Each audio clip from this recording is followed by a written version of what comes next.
Assalamualaikum warahmatullahi wabarakatuh.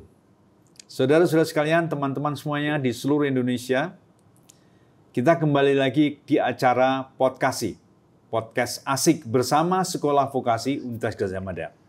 Kali ini saya mengundang tamu yang sangat luar biasa, teman saya, sahabat saya, Profesor Budi Setio Dardiono. Beliau terkenal sekali dengan sebutan Profesor Melon.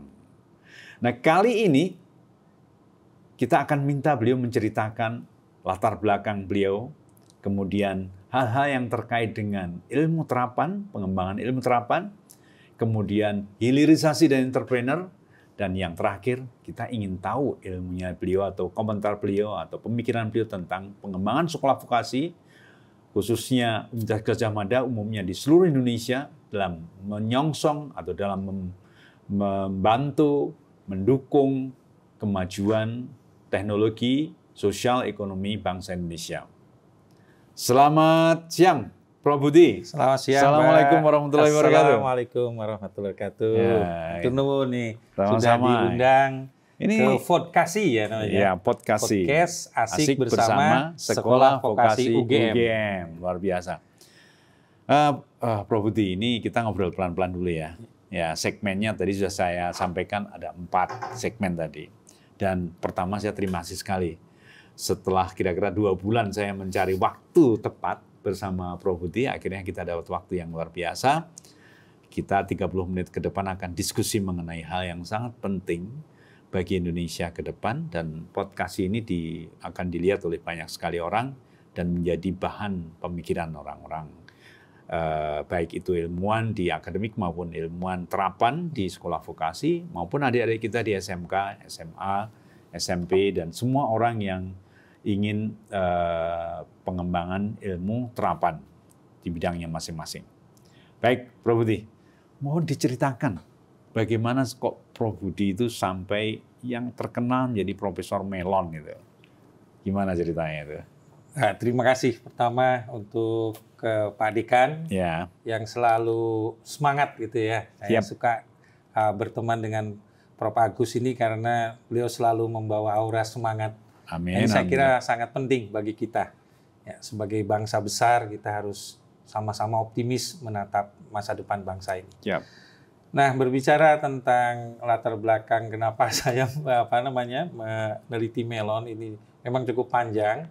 Jadi sebelum saya bergabung dengan UGM, tepatnya tahun 95, jadi saya setelah lulus S1, saya bekerja dulu di bidang HRD, Human Resource Development, di sebuah perusahaan besar swasta waktu itu, korporasi yang ya pusatnya di Jakarta, tapi dia banyak sekali memiliki cabang perusahaan, salah satunya ada yang di Tangerang. Ini yang terkenal dengan Patigat, sehingga saya diundang ke sekolah vokasi ini memang klop dengan latar belakang saya. Jadi Patigat itu seperti dulu sekolah D3-nya salah satu perusahaan besar tadi ya.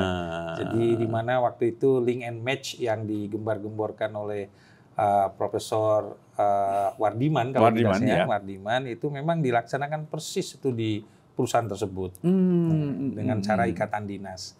Nah, saya 2 tahun kurang lebih bekerja di sana, tetapi memang ilmunya lebih banyak ke ilmu-ilmu yang sifatnya manajemen ya, seperti teamwork, building, kemudian communication skill, ya manajemen, pengelolaan, soft skill semua skill, hampir ke soft skill.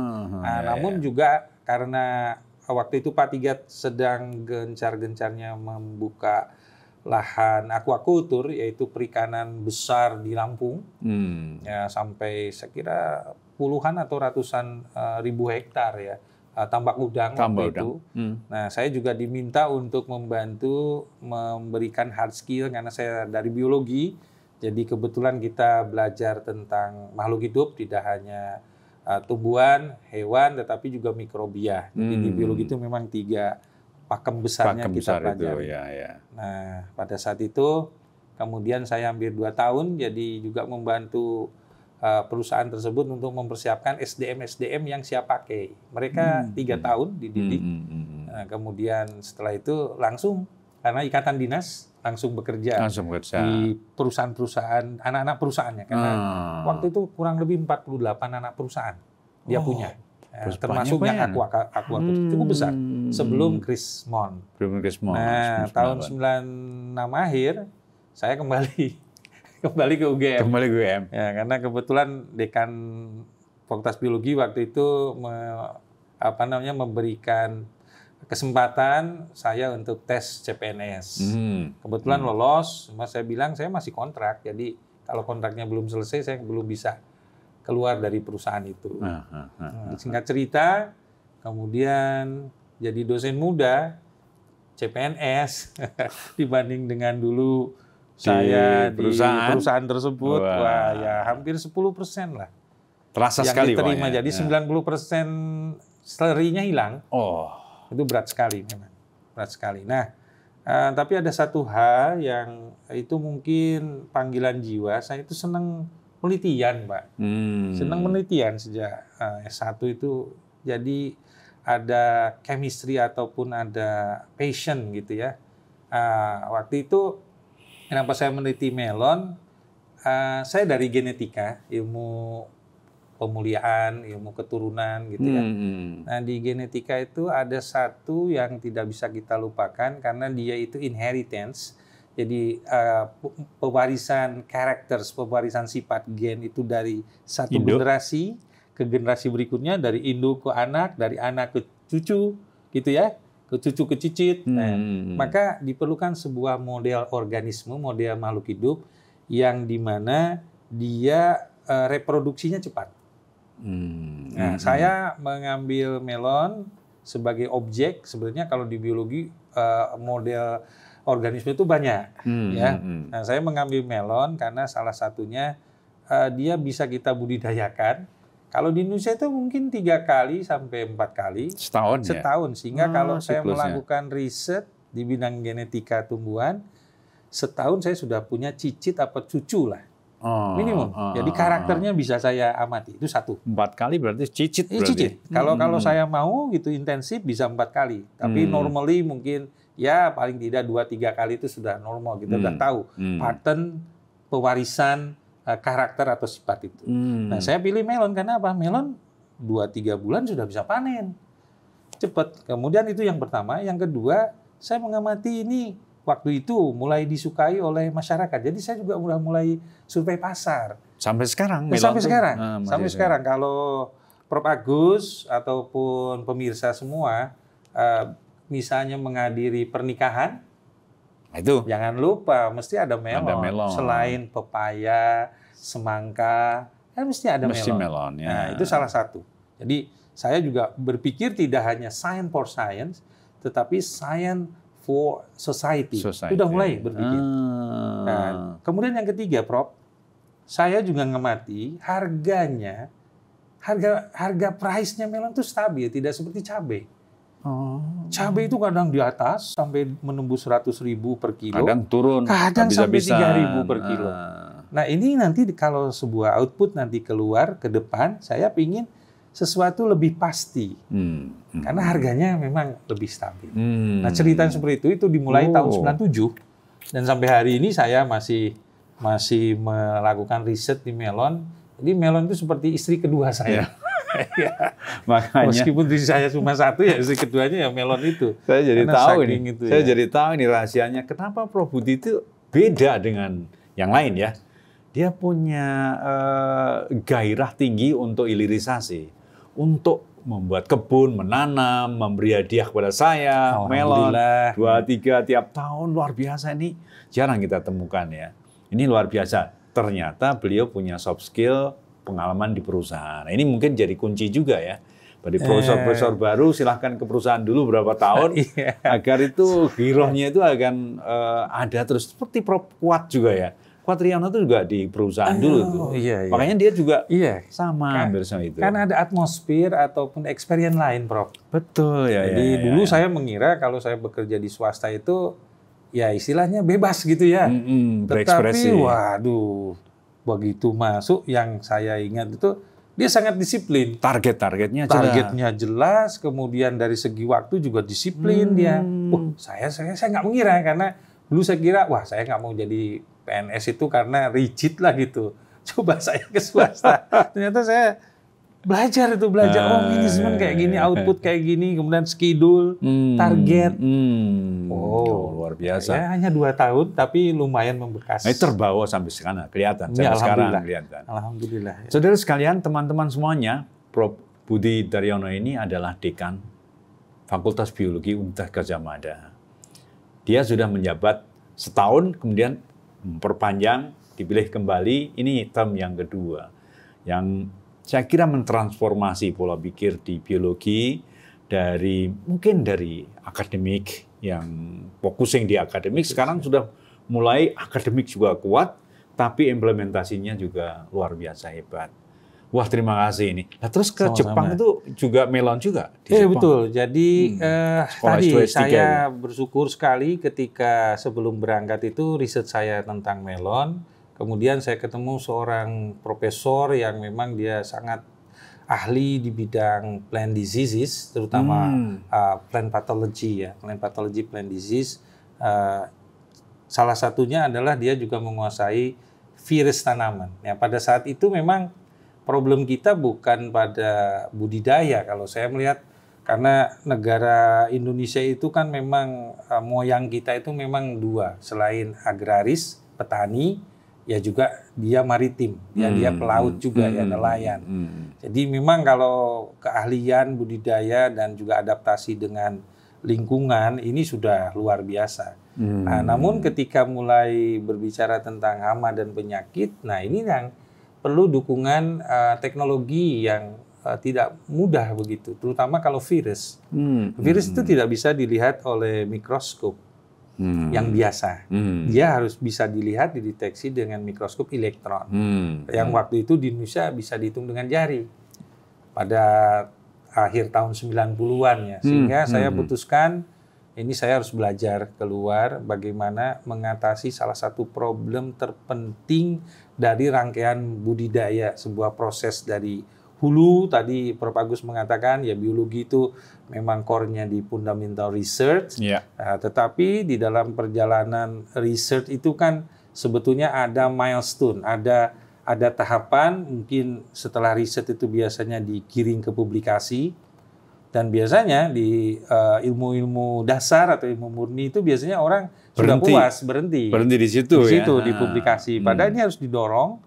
Mereka juga ada yang rajin mendorongnya menjadi paten. Paten ini juga kalau tidak kita upayakan dengan keras, karena nanti saya akan sedikit berbicara atmosfer industri dan juga perguruan tinggi atau riset masih kurang klop di kita. Yang penting and match itu baru di tataran mungkin diskusi ya, atau aplikasinya ada tetapi di beberapa institusi swasta lah. Nah, kemudian kita dorong juga ke prototype. Jadi kemudian dari prototype itulah kemudian kita punya sebuah produk yang siap untuk diuji pasar kan. Kalau itu memang bisa survive dan ada nilai inovasi, berarti dia aging-nya lumayan. Gitu. Tapi kalau tidak ada inovasi nanti decay. Dia bisa saja. Hikapel ini termasuk salah satu melon saya yang kita rakit selesai di 2012. Berarti sudah 12 tahun. 12 tahun. Ya alhamdulillah. Ya, kita masih survive, masih pelanggan juga ada, produk juga kita masih. Jadi tidak mudah, Prof.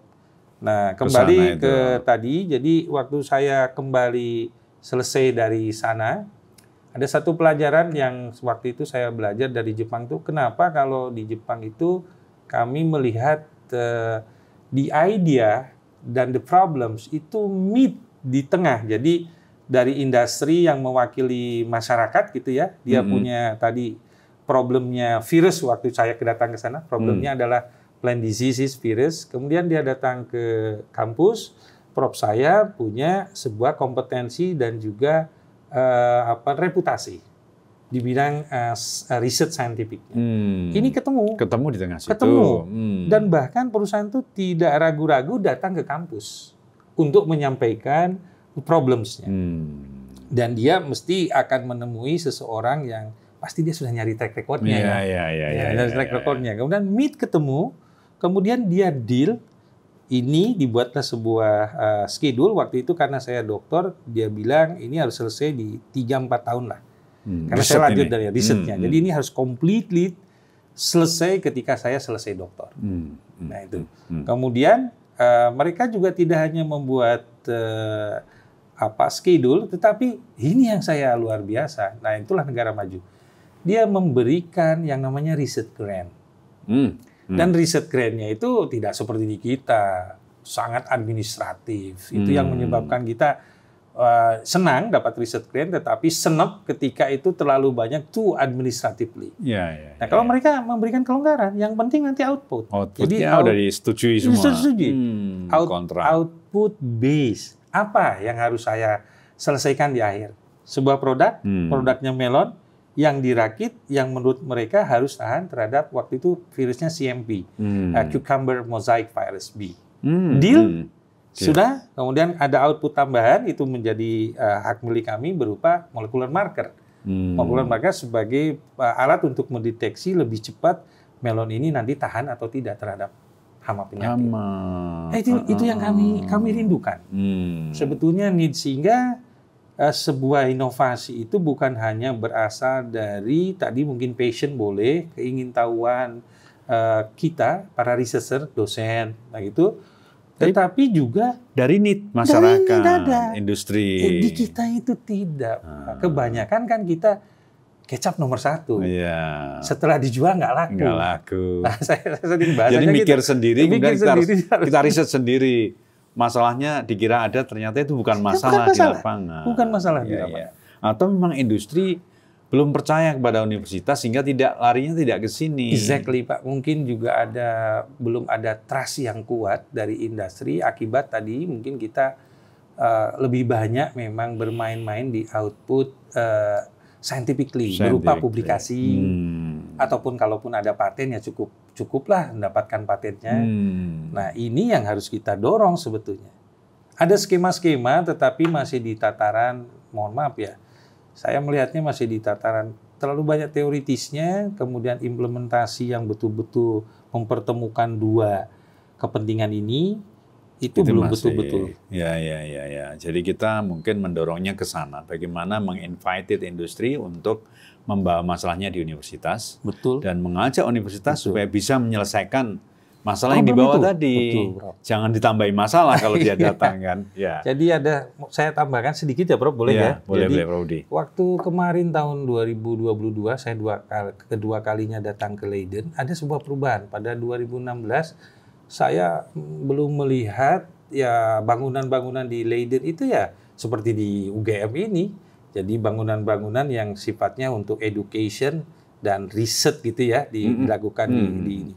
Tapi begitu 2022 saya kembali, saya kaget. Kenapa begitu banyak bangunan itu labelnya industri? Misalnya industri di bidang biomedis, dan itu lebih dari 10.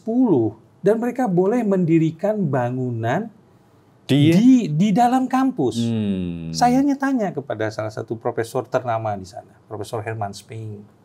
Prof, ini apa? Gimana kok bisa mereka masuk di sini? Perusahaan-perusahaan yang udah hebat-hebat. Dia bilang, mereka ke sini karena mereka ingin mencari solusi bersama-sama kami. Mereka melihat reputasi kami, dan mereka ingin problem itu bisa diselesaikan di pusatnya, yaitu di kampus-kampus ini. Coba, Prof, kalau misalnya di sini, di samping gedung TLC-nya vokasi, samping misalnya ada Pertamina, ada apa di sana, atau Siemens, sebuah. Ya, meskipun mungkin bukan gedung, tapi ada kantor perwakilan. Dan mereka setiap saat bisa konsultasi, Prof. Masalah mereka yang bisa kita selesaikan. Itu sebetulnya dream. Saya bilang, wah ini pulang saya harus mulai nih. Bagaimana meningkatkan itu. Tapi mungkin yang sampaikan Prof betul. Karena kita harus memperbaiki dulu reputasi. Iya. Trust itu harus dibangun. Betul, step by step. Ini kita di Sekolah Vokasi juga memulai untuk mendorong dosen-dosen untuk pergi ke mitra, ke industri, berdiskusi di sana dalam rangka untuk mendekatkan dengan mereka. Kita jangan hanya menunggu, kita juga harus berkunjung. Barangkali mereka sungkan mau ke sini. Betul sekali. Tapi dengan kita berkunjung berarti kita mengajak bekerja sama. Dari situ akan muncul. Dan nanti kita undang juga industri untuk diskusi masalah-masalah mereka yang barangkali mereka perlu bantuan kita. Wah, ini luar biasa nih, kita dapat pelajaran yang luar biasa dari Prof. Budi ini.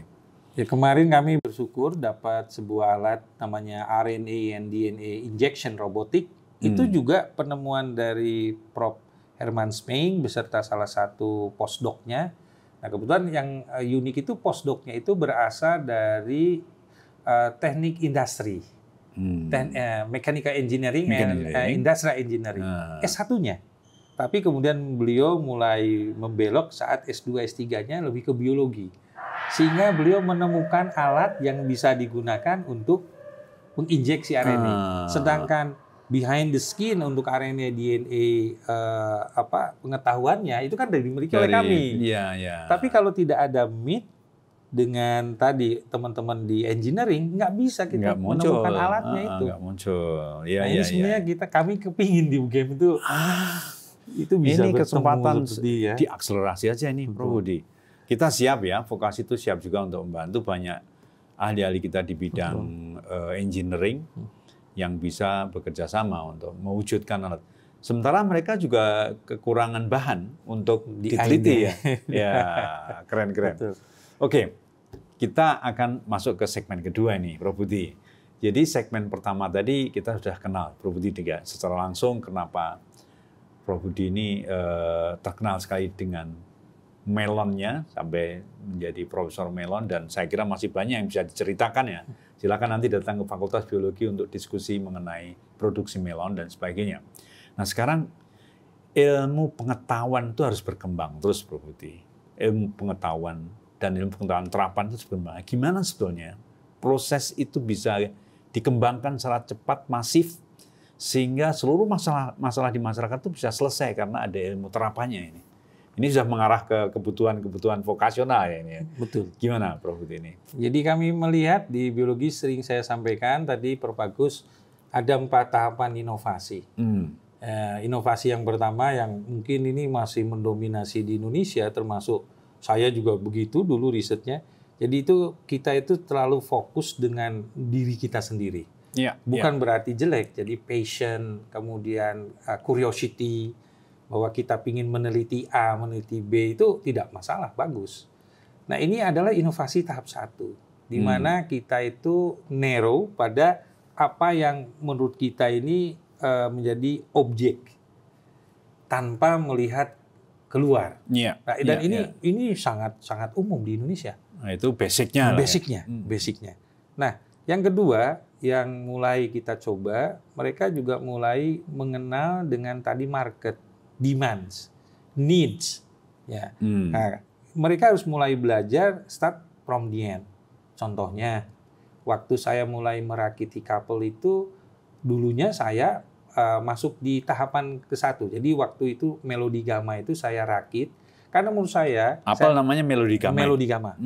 Melodi itu melonnya Pak Budi, ya, singkatnya melodi ya. Nah, gammanya Gajah Mada. Itu dedikasi saya untuk Gajah Mada. Sampai ada 4 seri. Melodi gamma 1, 2, 3, 4 sama GMB, Gamma Melon Basket, karena bentuknya seperti bola basket. Nah, itu zamannya Prof. Sujarwadi menjadi rektor ya.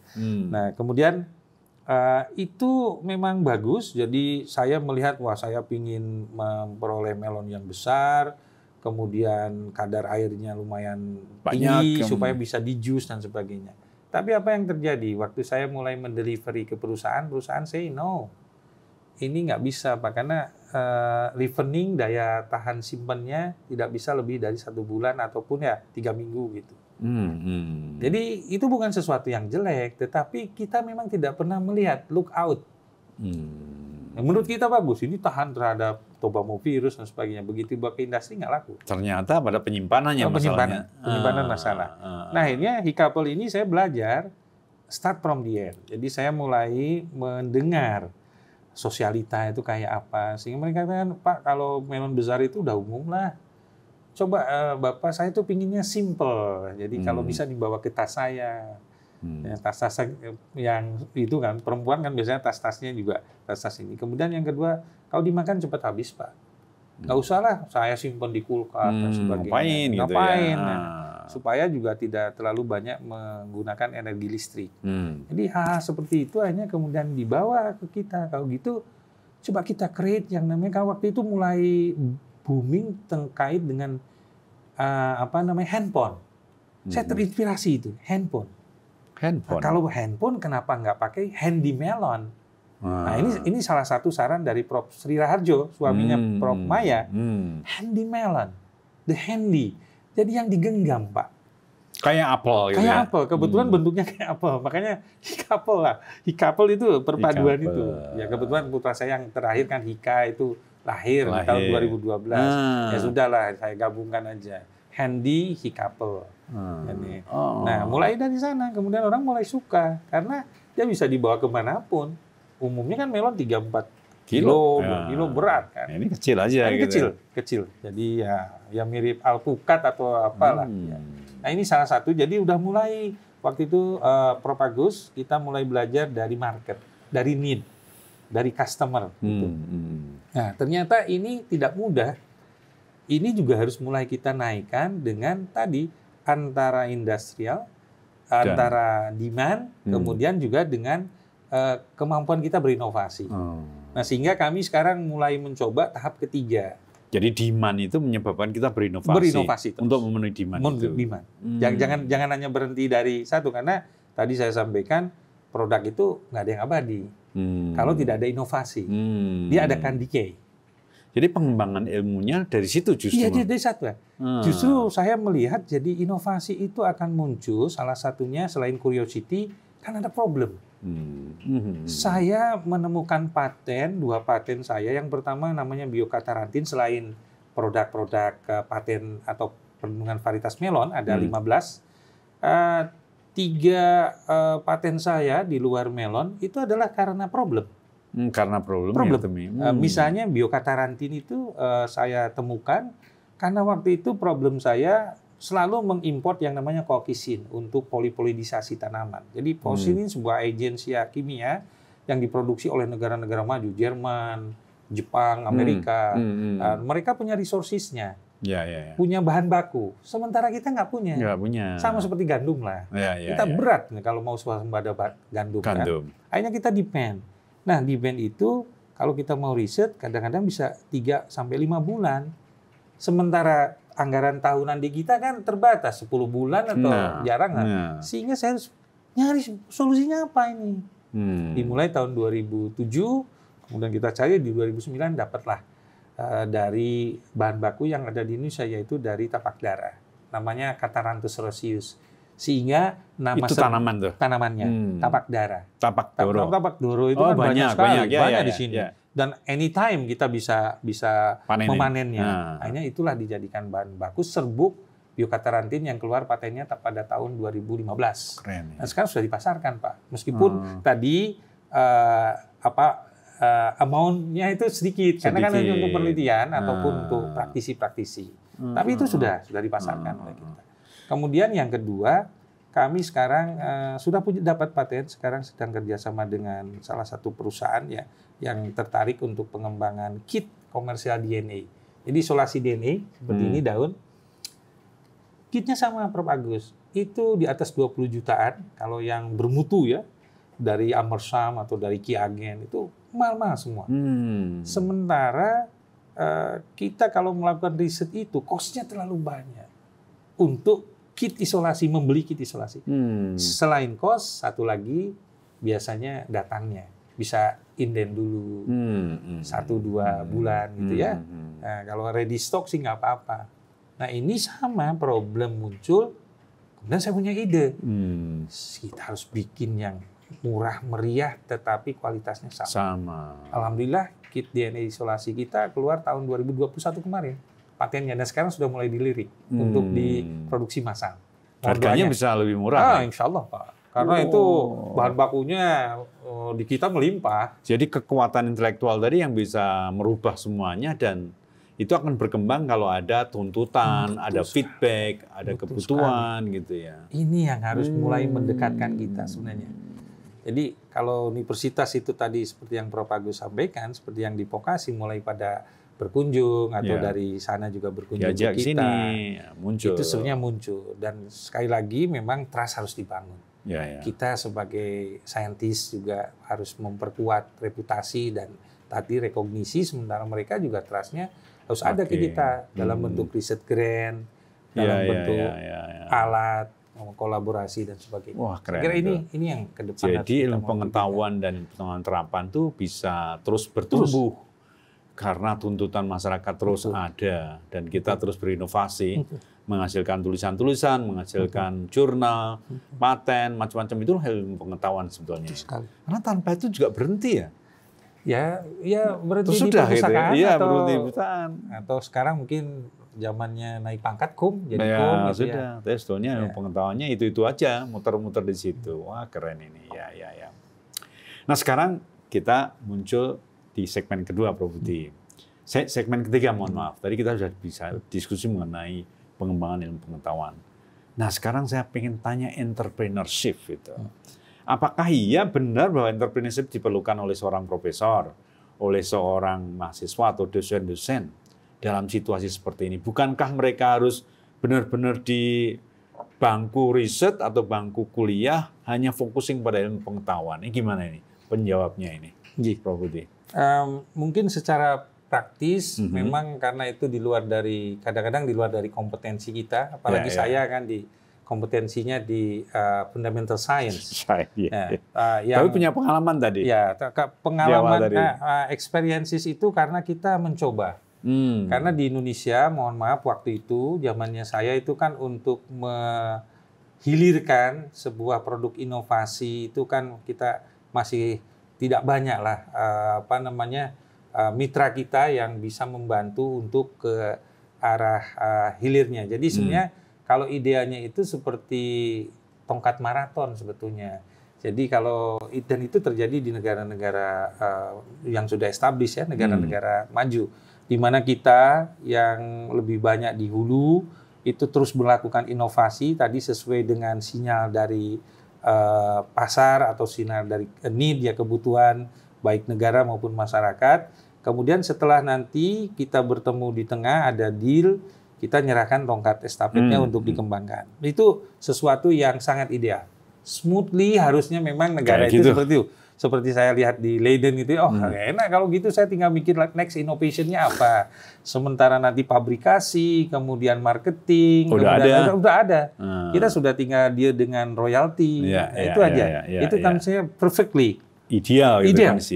Nah, di Indonesia saya mempunyai pengalaman sendiri, ini kalau kita tidak punya tekad semangat 45, nggak bisa kita sampai ke pasar, berhenti. Dan biasanya berhenti, Prof.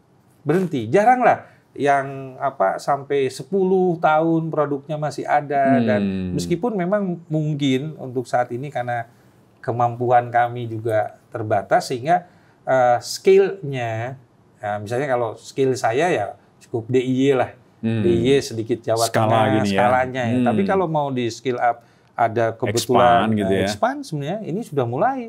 Ada sebuah perusahaan di Jawa Timur sekarang namanya PT Kultur Jaringan Indonesia udah mulai melirik. Dan saya kira kalau nanti mereka mau massively nasional juga silahkan. Nah, tinggal itu sebenarnya yang kita inginkan. Tapi kalau itu memang ada bottlenecks, ya saya kira tidak haram hukumnya seorang inovator, seorang kreator, ya, seorang saintis juga untuk turun sampai kepada hilir, sampai market. Karena apa? Kalau tidak, ya itu tadi kita akan stuck. Karena atmosfer di kita kan memang belum pure seperti yang kita harapkan. Di mana tadi estafet, ya, setiap segmen itu memiliki peran sendiri masing-masing, itu sangat ideal. Dan bagi saintis saya kira itu sebetulnya sebuah impian yang diharapkan seperti itu ya. Sangat luar biasa. Jadi waktu kita juga efektif. Kita tinggal memikirkan the next innovation apa. Itu yang sebetulnya kita harapkan. Jadi yang sering disampaikan teman-teman dari direktorat itu ya, bahwa kita cukup sampai di sini gitu, sampai riset rampung gitu, kemudian nanti berikutnya serahkanlah kepada industri. Tapi kenyataannya industri tidak ngambil-ngambil gitu ya, tidak meminta, tidak mengambil, justru kadang-kadang dia punya pilihan-pilihan yang lain gitu kan. Nah, terus kita menawarkan ya dua-duanya dong, bolehlah industri ke sini. Tapi kalau industri sampai ditunggu sampai lama, tidak ya kita harus ke hilir. Kalau ya. menurut pendapat saya ya harus kita coba. Karena kalau tidak ya berakhir. Kenyataannya banyak yang harus jalan sampai hilir ya. Ya, itu karena kondisi. Sebetulnya ya. bukan karena ini ya keinginan awal sih seperti tadi kita karena sudah Prof juga pernah belajar di negara maju, kita kan melihat idealnya seperti itu. Iya. Jadi hand to hand-nya itu jalan gitu loh. Betul. Dan itu kita sebenarnya berharap seperti itu. The next saya udah memikirkan kit nanti yang market sampai ke ini, monggolah. Selesai gitu saya ya. tinggal menikmati royalti dari ini, UGM juga mungkin dapat, begitu ya. Saya nanti fokus lagi the next-nya apa. Ya, saya itu semuanya. Dan itu biasanya saya pernah berpikir karena bangsa Indonesia itu sebenarnya bangsa yang cerdas, bangsa yang kreatif. Cuma saja dia harus dihadapkan pada masalah. Misalnya ada kelangkaan apa, itu sebetulnya tidak harus dulu import segera dibuka. Biasanya mereka akan kreatif. Contoh, Prof. Pada saat saya jadi mahasiswa, itu terjadi kesulitan kita memperoleh yang namanya cartridge. Karena printer itu, cartridge printer itu, kalau kita beli, cartridge-nya sama dengan beli printernya. Printernya, betul. Yang gede itu yang besar tuh ya. Besar. Harganya ya paling selisih berapa ratusan gitu ya. Iya. Tetapi karena tidak ada jalan lain kalau beli cartridge itu mahal, maka apa yang dilakukan bangsa kita hebat. Sistem injeksi pertama kali di dunia yang memasukkan tinta ke dalam cartridge. Akhirnya jadi, bisa. Akhirnya bisa. Dan saya selalu optimis. Bangsa Indonesia itu sebenarnya bangsa yang cerdas, bangsa cerdik. Buktinya apa? Sudah ratusan, tak ribuan tahun, yang kita bisa dengan sangat harmoni tinggal di Ring of Fires. Nggak mudah. Tinggal di sebuah kawasan yang dimana gempa, bencana, itu setiap saat. Mengancam terus ya. Kalau bukan orang kreatif, inovatif, sampai mendirikan rumah juga yang anti gempa kan, yang sekarang malah diganti dengan rumah-rumah yang harus kita siapkan safety-nya lebih ini lagi. Nah, jadi kalau pendapat saya pribadi, Prof, mohon maaf, sebetulnya ada fase-fase kalau bisa bangsa ini ya puasa gitu loh. Tidak harus semua import. Karena dengan puasa seperti sekarang kebetulan Ramadan, kita mesti akan ada pemikiran untuk menyelesaikan masalah.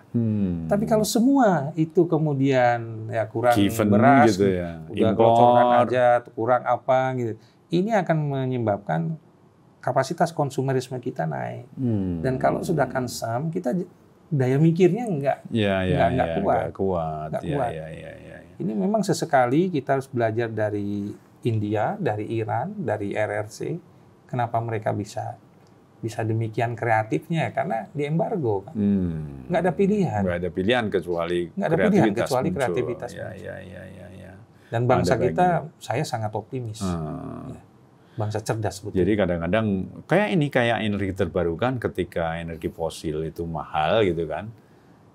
Dengan sendirinya naik lagi naik. Orang jadi kreatif untuk itu mengembangkan energi terbarukan itu.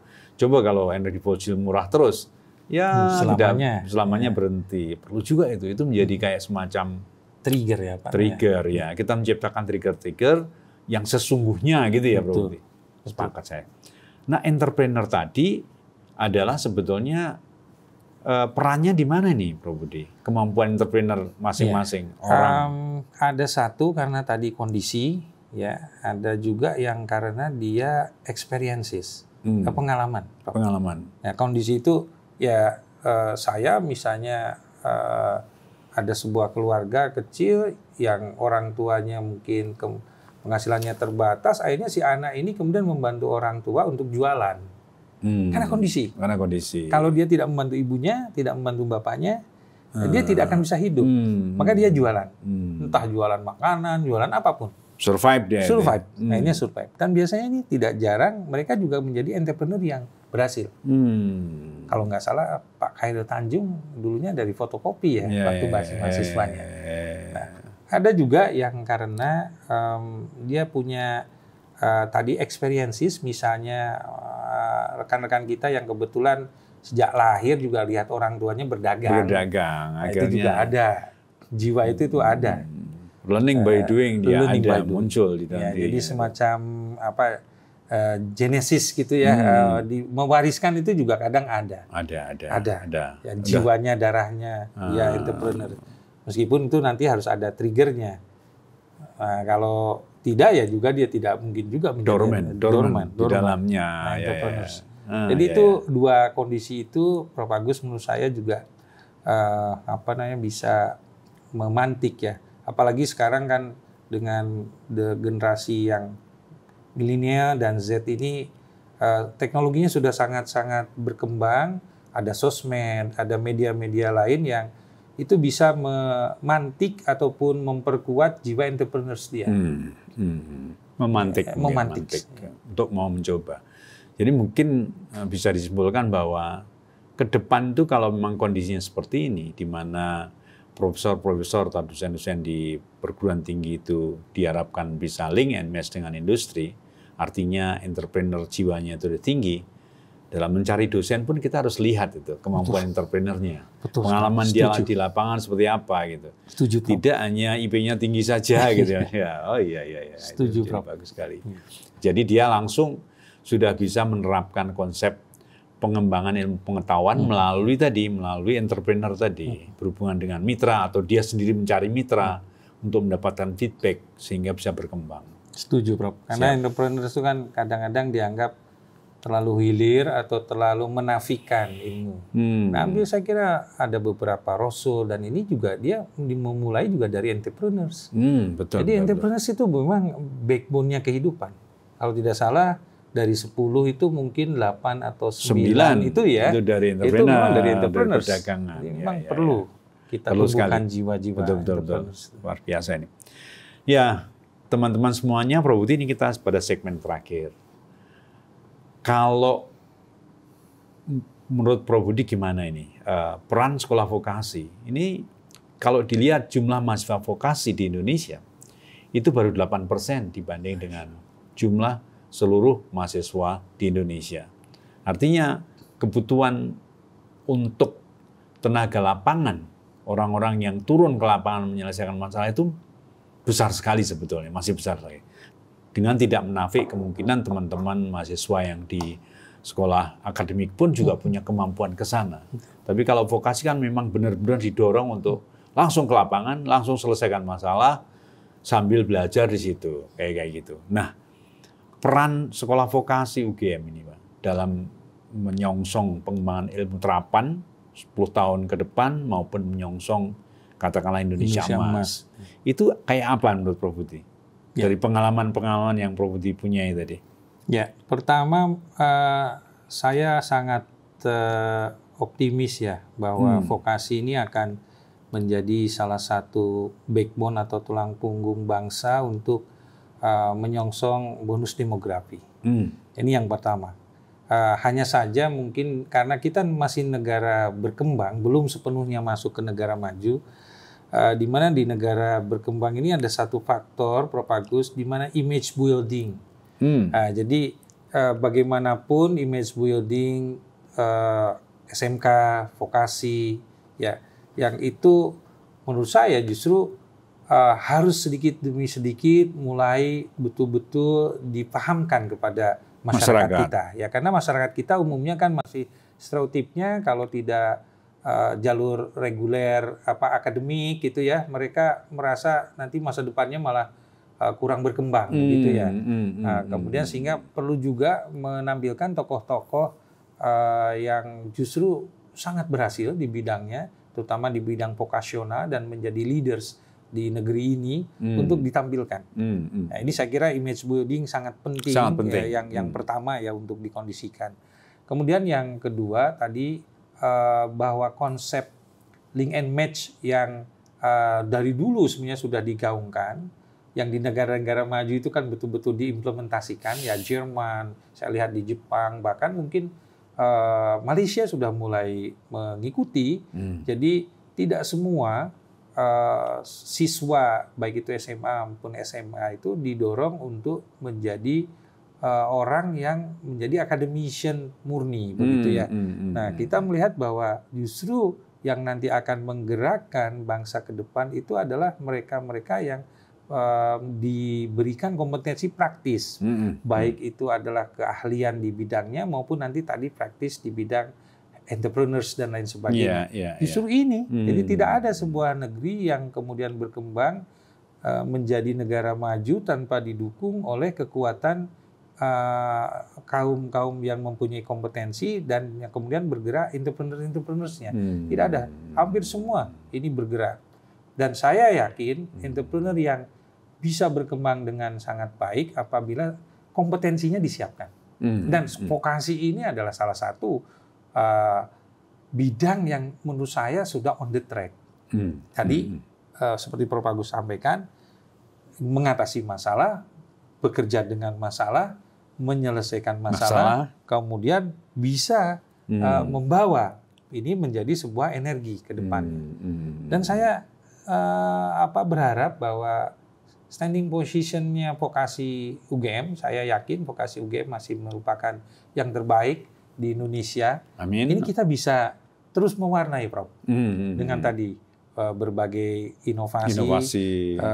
Mendelivery dosen dan mahasiswa ke mitra, mengajak mitra ke kampus, masuk. Kemudian kita tadi membangun sebuah kerjasama yang kuat untuk bisa menyelesaikan masalah-masalah real di masyarakat maupun masalah-masalah di industri. Ini Bro. Ya. Wah, luar biasa ini. Jadi teman-teman semuanya yang dari sekolah vokasi maupun dari politeknik, bahwa Pak Prof. Budi yang juga punya background pernah bekerja di perusahaan dan juga mengimplementasikan pemikiran perusahaannya ke universitas, melihat bahwa perjalanan sekolah vokasi ke depan ini sangat luar biasa dibutuhkan oleh bangsa. Karena dia berangkat dari masalah, ada di masalah, menyelesaikan masalah, dan memberikan energi ke depan. Luar biasa ini. Ya, mudah-mudahan itu akan bisa menjadi pesan Prof. Budi untuk kita semuanya di sekolah vokasi. Amin. Nah, alhamdulillah ini segmen kita sudah selesai, Prof. Budi. Terima kasih sekali. Sama-sama, Saya Prof. sedikit akan nyimpulin. Di segmen pertama tadi kesimpulannya adalah bahwa ya memang seorang profesor luar biasa, dia punya karya yang monumental, yang terus bergulir. Meskipun Prof. Budi podcast dengan saya, tapi karya Melonnya itu tumbuh di mana-mana. Ini yang luar biasa. Yang kedua, masalah hilirisasi ini juga sangat penting untuk terus dikembangkan terus, karena ilmu pengetahuan tadi menurut Prof. Budi akan berkembang kalau kita itu kehilir. Bertemu dengan pengguna, bertemu dengan masyarakat, ada feedback, ada permintaan, sehingga ide kita, kreativitas kita muncul terus. Tidak hanya curiosity dari satu pihak, tapi dari kedua belah pihak. Sehingga menjadi sistem yang terus, yang bisa itu menjadi titik tumpu perkembangan ilmu pengetahuan tadi. Kemudian entrepreneur, tadi juga luar biasa bahwa entrepreneur itu sangat penting sekali. Bisa tumbuh dari sejak kecil, tapi juga bisa diungkit ketika masih di mahasiswa atau dosen-dosen. Dan ya tadi mungkin saran kita bersama bahwa dalam pemilihan dosen, dalam situasi seperti ini, pilihlah yang juga punya entrepreneur yang kuat. Sehingga nanti bisa buat link and match dengan masyarakat, dengan industri, dan mengembangkan ilmu pengetahuan. Dan yang terakhir, peran sekolah vokasi untuk menyongsong Indonesia Emas, bonus demokrasi sangat penting. Bukan hanya karena jumlahnya sedikit, tapi peranannya langsung di masyarakat itu, menyelesaikan masalah, mengerti masalah, kemudian berinovasi untuk penyelesaian masalah, dan memberi energi di masyarakat menjadi sangat penting. Luar biasa. Prof. Budi, terima kasih sekali atas waktunya. Sehat-sehat selalu dan selalu berkembang, selalu menginspirasi kita semuanya. Sekian teman-teman, perjumpaan kita bersama Prof. Budi Daryono, seorang profesor melon yang sangat terkenal di Gajah Mada dan juga di Indonesia. Mudah-mudahan kita berjumpa lagi di lain kesempatan. Billahi taufik wal hidayah. Wassalamualaikum warahmatullahi wabarakatuh. Waalaikumsalam.